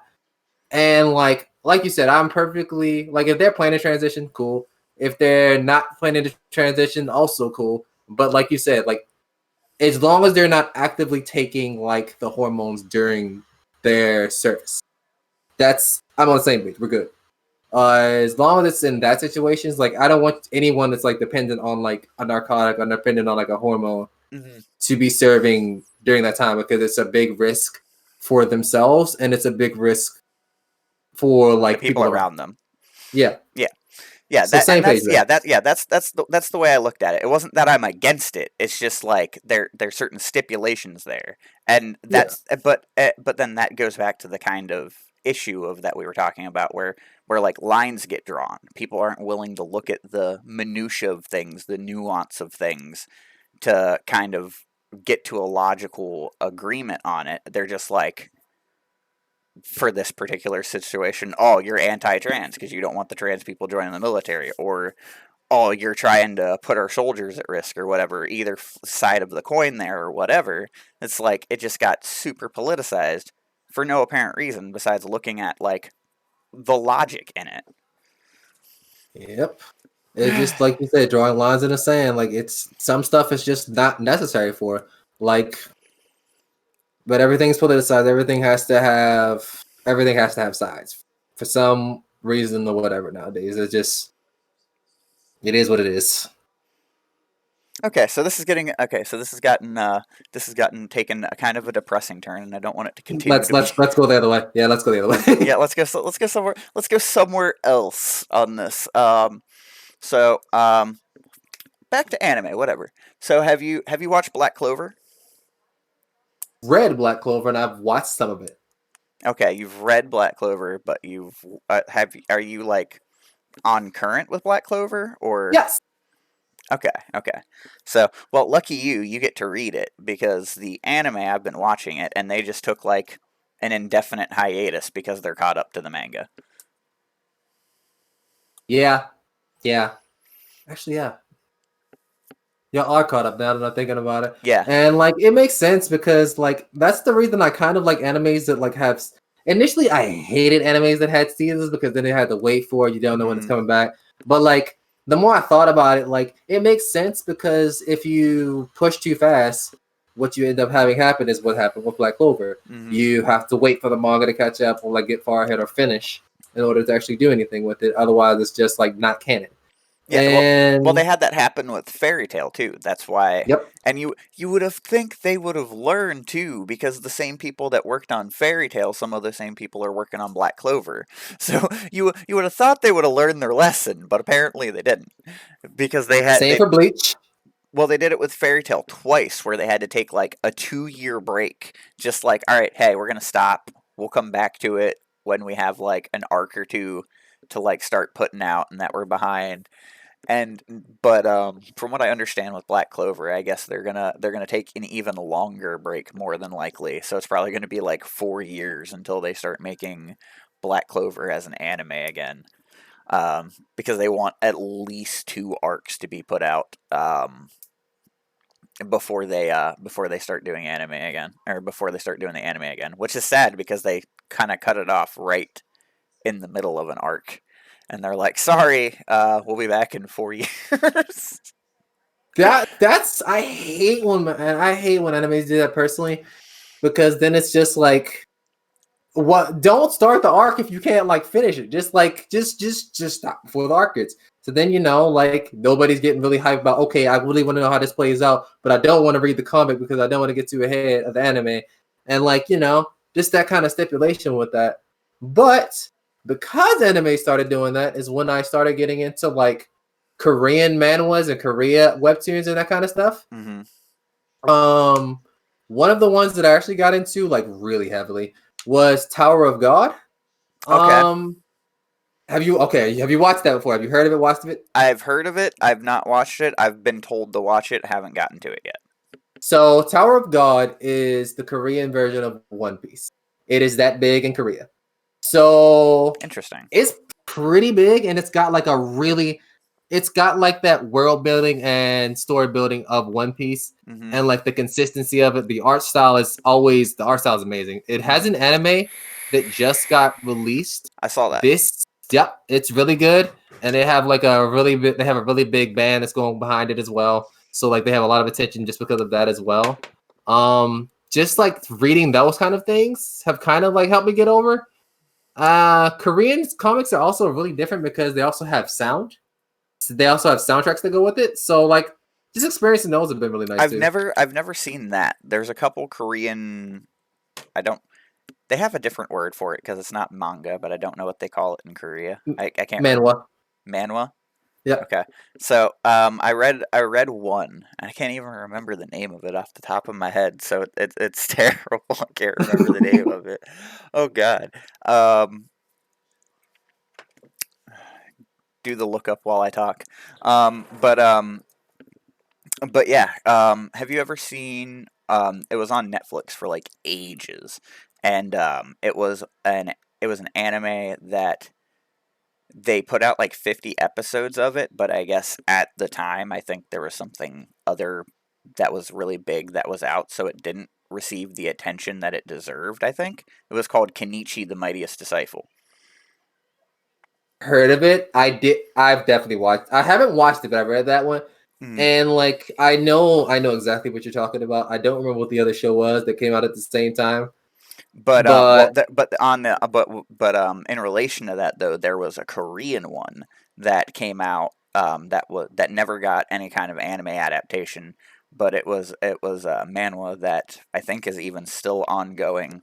The Breaker. That's what it was called. The Breaker. Yeah, I know exactly what you're talking about because I love that series with all of my little soul. Yeah, man. The Breaker was really cool. I've read that. I don't know if it's still ongoing or if they finished it. I can't remember because I know I took a break reading it because I think they went on break. I think it was like over a Christmas break or something like that. But I don't know if they've finished it or not. So there was the Breaker and there was the Breaker New Waves. Yeah. New Waves is the one that I think went on break as well. Mm-hmm. And the Breaker's done, and then they started New Waves. Yeah, and then they're on break right now with New Waves. They did some other comics between then. I know they did another one that was similar. I cannot tell you what the name of it was because it's not there. It didn't last long, but I know they're taking a little hiatus from that. It's still in hiatus, so no, actually, I think it did come back. Like I want to say last year for a little bit. So I'm looking it up right now because I want to know. I think it did. I could be wrong, but I think it came back. The power of multiple screens. Well, it must be nice. Oh, you only got one? I only got the one. Oh, dude, I got the full setup. My setup's like, yeah, it did come back in 2020 for a little while. They released like, looks like 20 or 30 chapters just on June 20 or in June 11th, 2020. So I guess they just dropped a good bit and then just left it. Holy crap. Yeah, they dropped a bunch. They had to stop again because of COVID, so they couldn't have their full studio Right. again in the thing. So I think there was also something going on with the writer as well. I think he got like sick or something. yeah, Is something that I heard about it. But yeah, it was really good. I like that a lot. But circling back to Kenichi, what makes me sad about that one is they did the 50 episodes of the anime, which was it was pretty okay. It was like it was good, and it followed the manga pretty well, but it didn't get the attention it deserved, so they stopped making the anime. But the manga was still ongoing, and it continued to go for like I'm pretty sure they probably could have gotten like another 100, 150 episodes out of it, out of the manga. So, yeah. and that's where it got really good, is after the point the anime stopped. Okay, so I read the manga. What part did the anime stop at? The part where Kenichi fought Odin. Oh, yeah, they had a while ago. Yeah, Ago. Yeah. It was before you even saw any of the masters fight or anything. It was That's depressing. just the opening part where he was getting trained at Ryuzenpaku and he was starting to get strong. And the break point where you see like, oh, Kenichi's actually pretty strong now when he fought Odin, which I can't remember his actual the kid's actual name, but they called him Yeah, Odin. let's talk about. But yeah, so he fought him, and then the anime ended right after that. And there was so much goodness to the manga after that. You know, all of the master fights, Kenichi getting even stronger than that, and actually like really kicking ass. And It was solid. yeah, it was really good. It was just kind of a slow burn that just built up and built up and built up, and because it didn't get the attention it deserved, it got dropped before it got to the good part. Because like it was such a good series, and like it had like you said, it was a slow burn. Like sucks. That actually really sucks. Oh Yeah, I that. hope one, because I mean they are kind of on a streak of going back and pulling animes that haven't gotten attention that kind of could have got attention. So I'm hoping that's Bleach. one. I'm hoping that's one that they'll go back to, because I'm seeing a lot of. I've been seeing a lot of anime that like I remember reading or like hearing about as far as manga wise like years ago, that I'm like, what? They made an anime about that now? It was like that's like 6 years old, but they made an anime about it like last year. Yep. I know. Oh my god. Like I know Bleach ended. When did Bleach end? Oh my god. It was 2014, 2015? And I know they started like making another one this year. Yeah, they're working on it. 2012. Yeah. It was a while ago. Yeah, And March they just 27th, revisited it. 2012 was when it stopped. The series ran for 366 episodes and stopped in 2012. And now they're starting to bring it back. So like if they can do that for that one, they yeah, we got a chance. Yeah, but we needed it for that one because Bleach was so good, but so whack at the same time.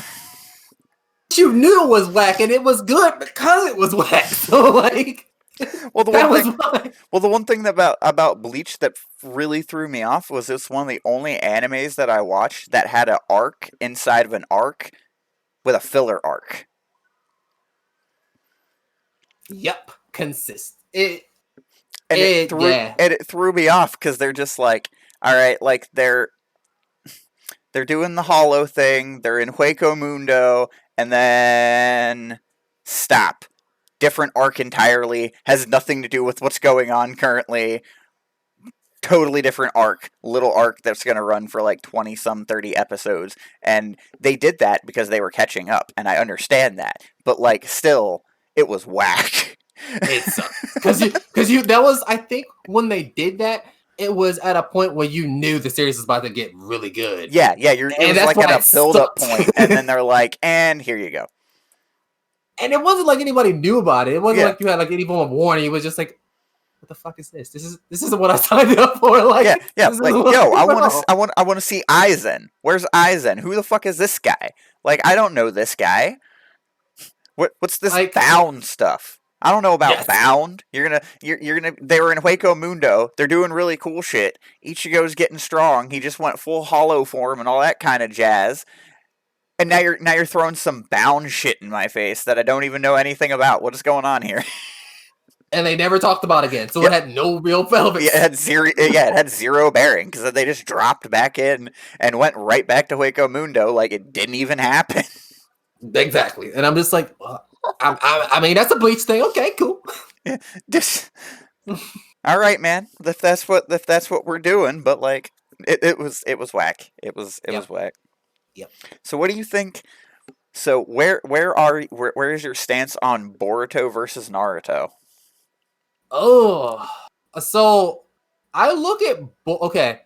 So like, I loved Naruto. That's not a secret. Like, with Boruto though, I don't look at it as like a continuation of Naruto. I look at it as like its own thing, and like that's why I've been okay with it. Mm-hmm. And they're finally getting into the actual manga. They're actually getting back to the actual story of it. So now I'm kind of good with it because the whole first half of Boruto was mainly filler. So like, literally, I was just like, yeah, the entire like first until like I want to say like 4 months ago, it's been like filler. So like literally until like 4 months ago, you didn't really have the actual story of Boruto in there. Like after they beat the one guy, like until they fought the Momoshiki guy. Okay. It was filler. Oh, okay. So wow. All right. Yeah, that's a good bit of filler. That's like 50 episodes. Yes. Until then, it was filler. So when they finally get into the story now, okay, this is good. This is cool. Good to know. Okay, now we're getting somewhere. Now we're getting to like the cool fights. Now we're getting into like the actual stuff that happened after the war. So now this is good, but the filler stuff. I might have to go back to that then because that was the problem that I was having with it is I started watching it and I'm like, yo, it's cool to see like old faces and that kind of stuff, but like this doesn't seem like it's going anywhere right now. It was the problem. That's why. That's why it was 50 because they started it so soon instead of waiting because they didn't have any episodes to actually animate. Because like Boruto was at the time when they first started, where they were on like episode like chapter like 50. There was only like 50 something chapters, so they couldn't really make an anime out of 50 chapters. But they're like, oh, it's Naruto, we're gonna do it anyway. Yeah, so we gotta jump on this train, and But so we just had a bunch of filler. All right, well then I'll have to go back to that one because that's I love Naruto and I saw the potential of Boruto, but like it just didn't seem like it was going anywhere when I started it up, and I think I watched like the first 30 episodes or something like that. So that makes sense why. Now I know that. So now maybe I can revise going back to that and being like, all right, I just got to get through a little bit more and then it'll get good, because like as long as I know it's good, I'll give it a shot. Like literally that was like my biggest thing with Boruto, because it was just like, this is such a good story, but like the only canon part about this story right now is the bit that came out in the goddamn movie that I've already seen. And like I'm just watching all of this now that has no relevance at all. It's just filler. Okay. So continue. So going from that to, have you seen Dragon Ball Super? Of course, it was amazing. It was fantastic. Like people, I feel like people slept on Dragon Ball Super a little bit, man. I really do. I feel like they slept on it because they're like, oh, it's gonna just be because the one thing that people like had a legitimate criticism about Dragon Ball was like they drug out things a little bit. Like in old Dragon Ball Z, like like Frieza, Goku, the planet's gonna explode in like 5 minutes, but like it was like 30 episodes. It was like it was like 10 episodes of it's being 5 minutes till the planet explodes. Like, okay, like I could understand that legitimate criticism, but like at least for me as a kid, like Dragon Ball Z was one of the first anime I ever watched, like on Toonami. So like I remember the first time it came to America, and like I remember watching it on Toonami for the first time, and like that shit was hype because before that I'd never seen anything like that before. Like I'm used to like cartoons back then, like oh Looney God, what was Tunes. dude? Rocket Power. Rocket Power was Yep. my shit. Like I was 13 years old watching Rocket Power, thinking that like that was the coolest thing, and then I saw this guy that's buff as hell fighting this other alien looking thing, and they're shooting laser beams and they're fucking flying, and it was crazy for my little 13-year-old brain. I'm like, this is crazy. It's just nothing I've ever seen before. So like it was amazing. And then going back to it like after, so many years, you see that and you can kind of see the legitimate criticisms there. And that's why people, I think, slept on Super, is because they're like, oh, it's just going to be more of the same. And Super is not more of the same. It's not. At They all. throw things at you, man. It just goes.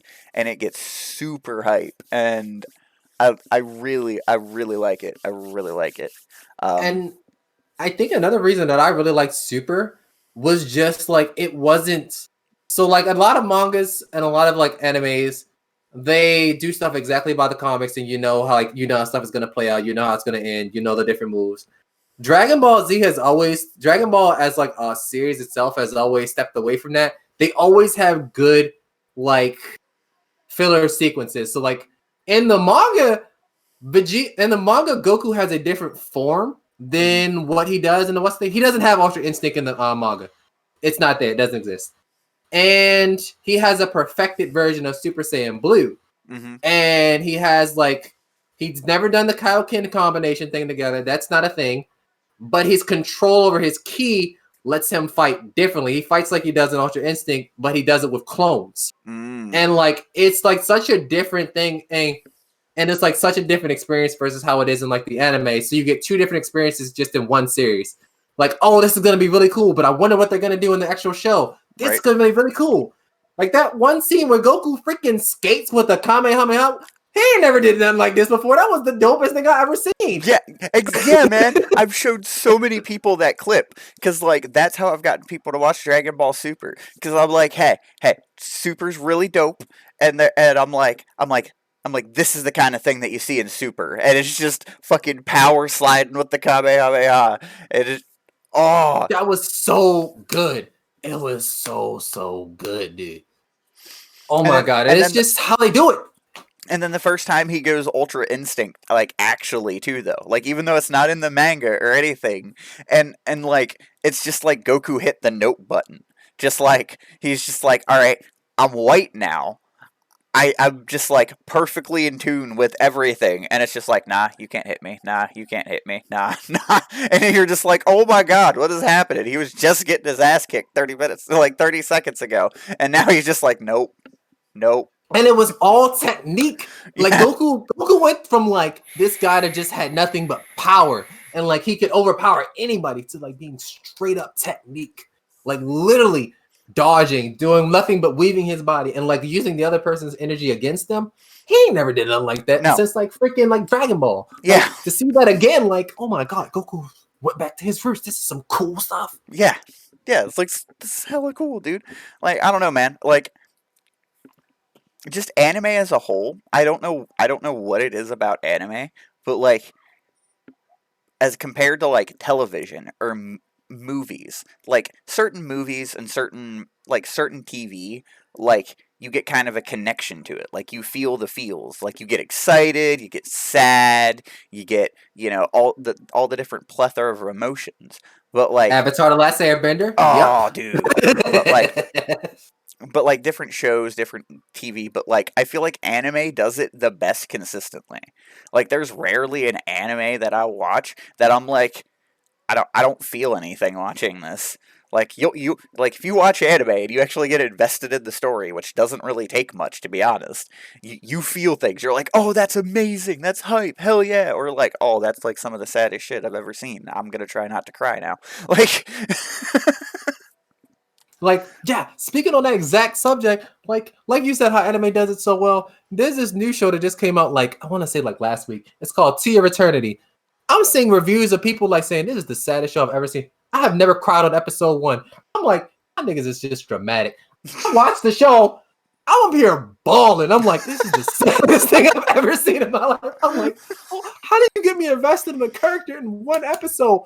One episode. How did you do this? Well, and anime will also do like the random like curveball shows too that you don't even see out of nowhere. Like you were saying about that, I haven't seen that show yet. But like, what show you gonna watch that's got you crying on episode 1? Or like, for instance, have you seen or read Akame ga Kill? Yes. Okay. Yes. First of all, really sad that they diverged so hard from the manga on that. Yes. But like the show for what it was really good. But like, why did they have to kill everybody? Literally everybody died. Just everybody. And you just didn't expect it. You just didn't expect it. You're sitting there watching it and you're like, yo, this is pretty cool. They got some pretty... Oh, everybody is dead now. Oh, he dead. Okay, now. Alright, a couple episodes later. Oh, he dead now. Okay, alright, like, can I just not like anybody in the show because they're gonna end up dead? Oh, everybody's dead. Okay, so I guess I really... there was no reason to get invested because now everybody's dead. Nope. It just reminds me of like the show, like the freaking Walking Dead. Nobody is safe. Nobody is safe. Don't like anybody. Don't love nobody. Any of them can die. That's literally what that show taught me. Game of Thrones, man. Game of Thrones. Attack on Titan. Oh, yep. Attack on Titan. Everybody dies. Do not pick favorites. Favorites. Nobody's safe. No, nobody's safe. I haven't watched the last season of Attack on Titan yet. Admittedly, I need to do that. That's something I got to get to because apparently some crazy shit happened, and I don't. I've heard that too. I've seen some memes of like Eren, and like he looks completely different now and stuff like that. So like, that's also something I love in anime that like shows don't do too often because because anime can do that. They can time skip because they're drawing it, they're creating it. So like they can make things look different. Like the time skip in One Piece, for instance, like when they go for like that year period, I think it was, where they're like doing nothing but trading. Like all of them look different then. All of them have new abilities. All of them are like almost completely different characters in a way. Age. Like freaking in like cartoons that never happened. Freaking Ash is still 11 now. He just turned 11 last year. Like, how? He's been around for 20 years. What the hell's going on? This is a booger. How is he 11? I'm freaking 28 and I started being about the same age. How is he 11? Ash didn't age with me. He's still 11. What the hell happened? This is so weird. Oh my god, dude. Or like, it's so good. One of my favorite things that I call after the time skip in Black Clover, when Asta just come out of nowhere and he's just gigantic now. Yeah, I call him Basta now because he's just buff Asta. It's just it's just out of nowhere. Like he's kind of regular, like built, like he's muscular and fit and stuff. But then out of nowhere, dude's got like a 6-pack. Like his arms are just ripped, and he's just like, I'm here. Huh. I've been doing steroids for 6 months. Just straight up Asta on steroids, dude. That was it. Like, okay, he just adopted One Punch Man's training routine. All right, cool. That's what we're gonna go with. Oh, One Punch Man. I'm so conflicted about that show. I really am. I'm super conflicted about that show. Because, like, I've watched some of it. I haven't watched all of it because of how conflicted I am about that show. Yep. Like, you know it's gonna end in one punch. It's just, Yeah. It's just so gimmicky in a way, kind of. Like, I know it's supposed to be a satire in a way, and kind of to, like, make fun of some of the anime that are, like, ridiculous with, like, their power scalings and stuff like that. And there's this guy that just does this One Punch Man, that does his routine, and he's just like, oh, wham, alright, fight's over now. Like, what? And he's such an ordinary guy. It's not like it's some super alien nothing. This guy goes to the freaking supermarket and looks for sales and gets excited for sales. Like, it's so out there. It's just And so he out there. trained and somehow went bald. Like literally, how, bro? Like if you start training, I go bald. That's how that works now. No, I did push ups till my hair fell off. that's it, dude. Like what? Oh man, just hair Yeah. dropping while you're going. Yeah. It's oh man, it makes it. Yeah, I don't know how to feel about One Punch Man. I really don't. Yep. I feel that, bro. I feel that. Oh man, what's another one? That's another one that I haven't gotten to that I should. Sword Art Online, Alicization. Oh, I need to get to that. I haven't. think I've seen some of it. I didn't finish it yet.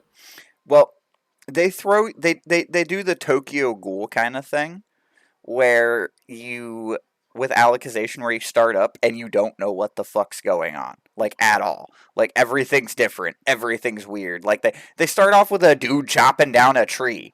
What's that got to do with what does that got to do with what we were just watching with, you know, Kirito and Asuna and all that kind of stuff?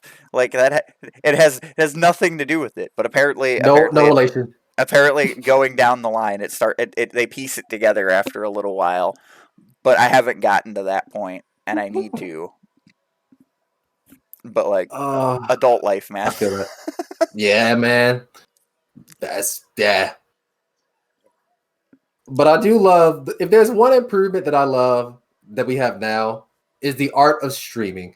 The fact that I can watch whatever I want, whenever I want to watch it. It's the best invention someone has ever made. It's so good, dude. It's so much better. Dude, back in, like, I think particularly, like, especially as far as, like, technology-wise, we're in such a strange age group.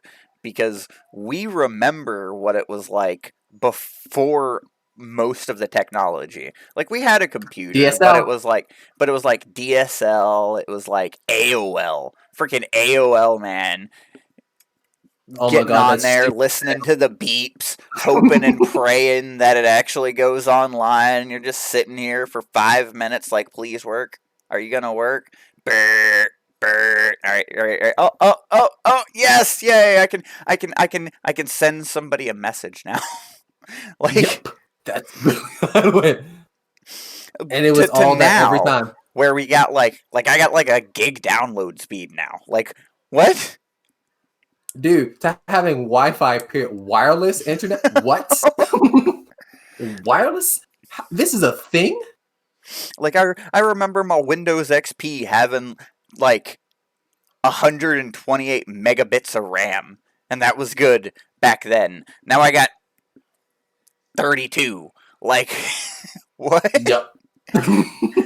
It's just crazy that like we remember though, like back like when we were kids, like there was no Facebook, there was no freaking computer in your hand, phone. No. Like, nope. None of that. Like, my first phone was a flip phone with no camera on it.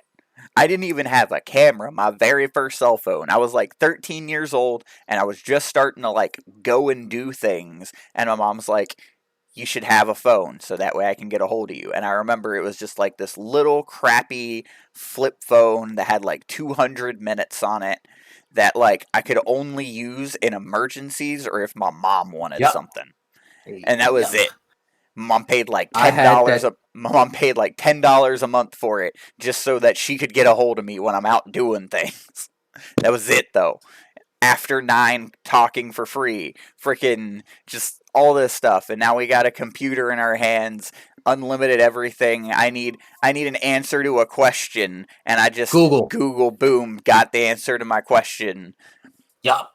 No more library visits every goddamn time. Anything that's questioned, oh, you got to do a book report? Okay, guess we're going to the library now. No, that's over with. Or my freaking favorite one. I had like the stupid little Nokia thing that was like this big, and it was yes, the brick, the one that you could throw or drop, and that sucker was alive. You could put it through anything; it stayed fine. At least you got the limited minutes. Why didn't they make space shuttles out of whatever Nokia makes their phone out of? Man, I'm telling you, like We'd be at Mars already. We would be in Mars. We had a whole space station at this point. Like Nintendo and Nokia need to get together and like design everything because then it'll just never break. Yep. We can have the same phone forever and just upgrade it.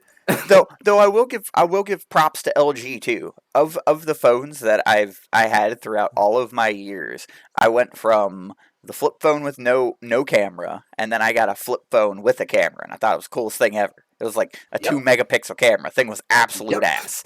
Like pixelated to death and back. But you know what? It was cool as hell because wham, I could take a picture of something. It was just the best thing.